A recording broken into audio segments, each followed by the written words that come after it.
Well, hello there. How is everyone? I hope you are all well. You amazing, amazing, beautiful, wonderful people.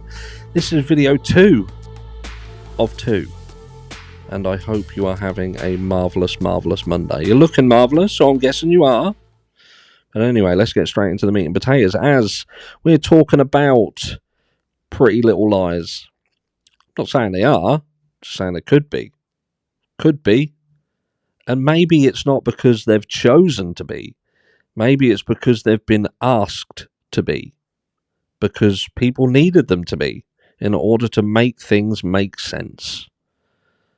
Be surprising, or you will be surprised, what some people can be told that they must do in order to protect themselves, perhaps. And first of all, we're going to go back, because we're going to look at how certain people have acted in certain cases. And we're going to just have a brief step back to the Kylie Rodney case and the way in which a supposed close friend of Kylie would act and behave after her, at this stage, disappearance. Let's take a look for a second.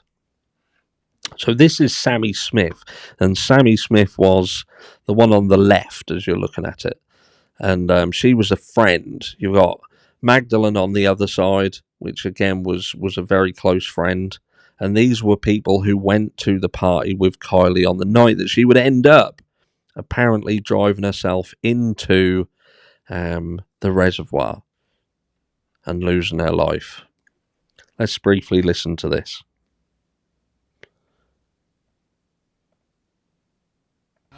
So we have started to hold teen-to-teen talks, which is where teens are able to come and talk to us as facilitators and just able to be there without the pressure of parents, the pressure of media, the pressure of adults and police, so that they feel more comfortable talking with another teen to come forward and maybe share some information that they were scared to before this. Yeah, so we've been trying to move to get closer to the areas where the other teenagers that were at the party have been for these teen talks, and the one that we just had in Tahoe City was by far like the biggest showing of kids that we've had. We probably had somewhere between like 50 and 70 kids show up, and they all, like everybody helped us. All the information that we got was good, and It helped us move further.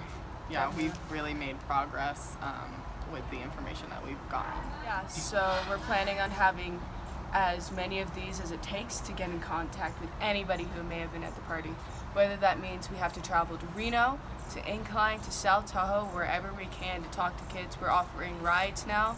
It's for kids who may not be able to get out. We're asking parents to allow their kids to attend these meetings, as it is crucial to this. And we will do anything. We offer food, we offer snacks. Every interviewer is comfortable and a safe person to go to, and we're not trying to get anybody in trouble. We're just trying to get more information. And with the help of the community, we're going to find her, and everybody has been incredibly supportive, and that we are going to find Kylie with the help of our community, but And only with anybody the else. help of our community. There you go. So what? Obviously, at this stage, Kylie was missing, and these individuals, these teens, were seemingly in charge and running, obtaining information regarding what could have happened that night. But these were the very individuals that were at the party. They were at the party where, let me just bring this screen. Yeah, so they were at the party with her. You know, these, if anything, should have been suspects. You know, Kylie was an underage girl in terms of drinks. She had been plied with alcohol and had ended up driving her vehicle into a reservoir. It's bizarre. And in this situation, they're seemingly the people who are running the show. And this then takes us over to Moscow, Idaho. And we have a similar situation where we've got people who lose their life. And you've got people who were there at ground zero.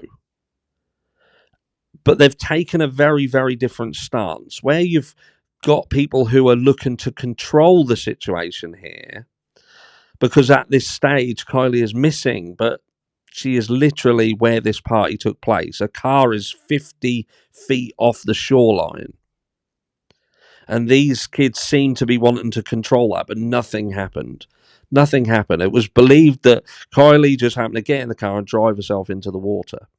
And what I'm trying to get at in this situation, because I know some of you will just get to the point. The point being is, what are people willing to do in order to keep themselves out of trouble, to keep themselves safe? Now, it could be argued that in the Kylie Rodney situation, because I believe they knew what had happened. I'm not saying that anybody did anything nefarious. Nobody did something with the intention to hurt Kylie.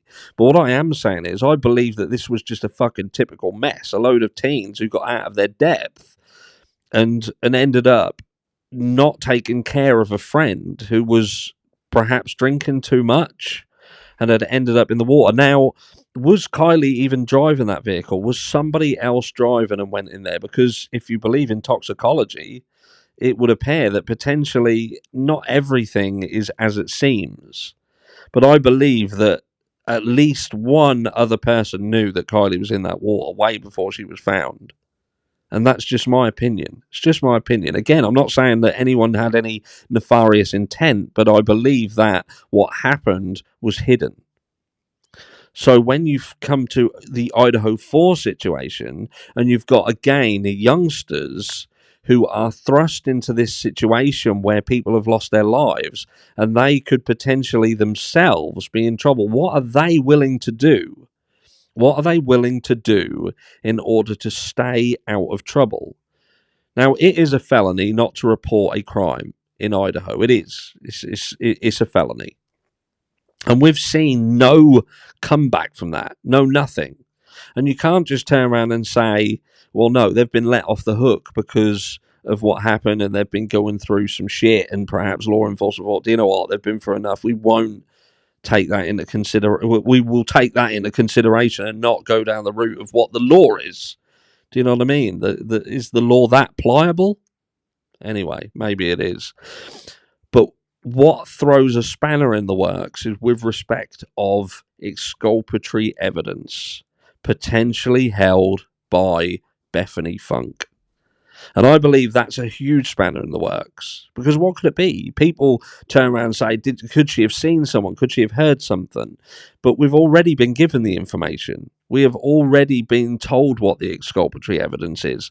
People just don't listen. They don't understand.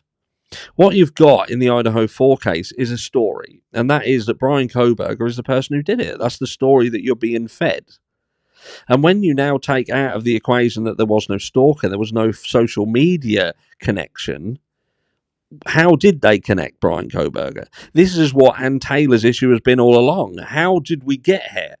The preliminary hearing being removed. The preliminary hearing was removed for one reason, and that was that they didn't have all their ducks in a row back then. I don't even know if they do now, but they certainly didn't have back then, and that would have forced their hand to reveal that they just didn't have everything that they needed for them to be there. So the grand jury indictment at that time that took Bethany Funk off the table and perhaps revealing an empty hand of cards was the best thing for them to do, in their opinion. And I believe that's potentially because they genuinely believe Brian Kohberger was the person. But why? Why did they believe he was the person? Because someone pointed the finger. All it took was somebody to point the finger at this person. An outsider outside of Idaho who would not have the support of the locals, who would be treated like an outsider. People would be biased towards him, and that would help fuel a rather weak case. But it didn't matter how weak it was, because the bias would fuel the flames. But the exculpatory evidence, what is the exculpatory evidence? Well, the exculpatory evidence is simply that the version of events between Bethany Funk and Dylan Mortensen, they don't align. The person who they chose to be their eyewitness and give a rendition of what they saw and heard that night, in my opinion, differs from Bethany Funk. It differs. Now, if Bethany Funk was awake that night, not asleep, awake, and we've heard that there was potentially texting between them, remember? Would it be fair to assume that if she's talking about what she heard and what she saw that night, that could have potentially misaligned with Dylan Mortensen? Steve Gonsalves said to me directly that these individuals don't want any part of it. They've gone out of the way. They're protected. They're out of it. They don't want to be part of this. You've got this case in Kylie Rodney where they want to be all over it like white on rice, but that makes sense for that story because Kylie sits just off the shoreline and they know that if she's found, the shit's going to hit the fan. So they're trying to formulate this story of her being kidnapped, being taken away from here, going somewhere else to get away from this area. Do you know what I mean? That story that needed to make sense there. That Kylie weren't there. They needed to take the eyes off this area because Kylie sat there. But in the Idaho 4 case, the story has to be about someone being somewhere at a certain time to fit in with the overarching narrative that is this person came into this area at this time of the crime. Remember, Ann Taylor never said Brian Kohberger weren't in the area. She said he weren't in the area at the time of the crime. And I think there lies the issue. This isn't about whether Brian Kohberger was in Moscow, Idaho, whether he was driving around in Moscow or somewhere else, wherever. This is about when this crime took place. And I've said it before, and I'll say it again, and pay close attention. At the moment, the people who are in control of this narrative, this complete narrative that ties Brian Kohberger and the car and the camera footage, everything, are people who were in the house at the time of the crime and survived. And we've only heard from one of them, and the other one apparently has exculpatory evidence in the form of their version of events, which is just solely their version, unique to them.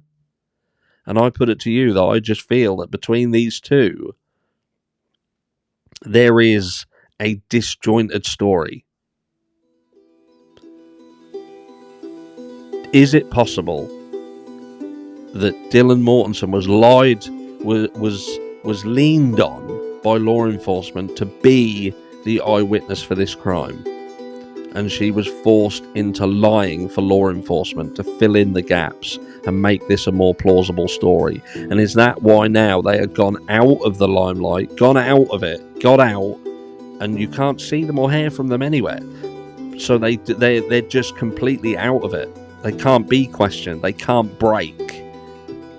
Have they been told to keep out of the way until this is all over? Let me know down below. And I'll catch you all in the next one.